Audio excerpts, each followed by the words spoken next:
There's about 3 or 4 good antivirus products out there. Avira is one I've been recommending frequently. German-based company. Updates seem to come very quickly. Their tools to remove viruses are very effective, and I've heard no complaints out of anybody about that one so far. I'll complain about it. Well, Can I you have, complain you for have a a sec? problem? Way too Go many ahead. options. Way too many Oh, that's options in true. there. Well, but It, Jim, who was it written by?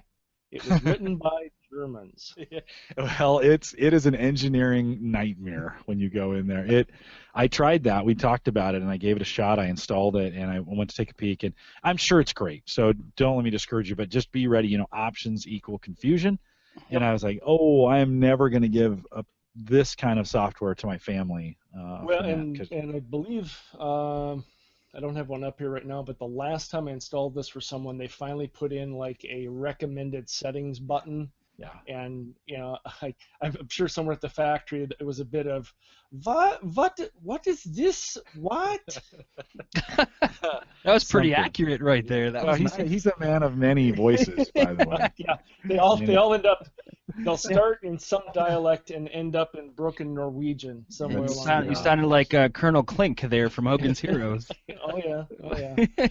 But no, that is a bit of a drawback. But and I don't mean to pick on any culture, but later in this list, Paragon software is one of my favorite backup and recovery packages.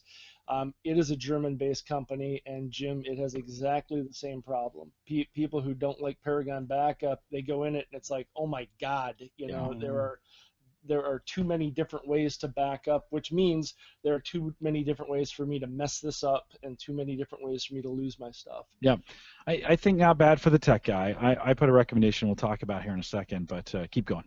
So, well, let's jump to yours. Bitdefender is high on my list as well because it's a known good product. And I'll throw into the show notes. I forgot to bring them up here, but when we did the AV show, there's a website called avtest.org with a hyphen in the middle, and avcomparatives.org, and those are both great sites. Go out and you can pick by operating system. You can look at threats. There's good threat reports out there. There's good ratings on who does the best job of scanning, finding issues, resolving issues. So I'll throw those in the show notes as well. But av-test.org and avcomparatives.org are two very good ones, and Bitdefender comes up really well in those as well. Yeah, and Bitdefender from a simplicity standpoint has been when I moved to about a year ago.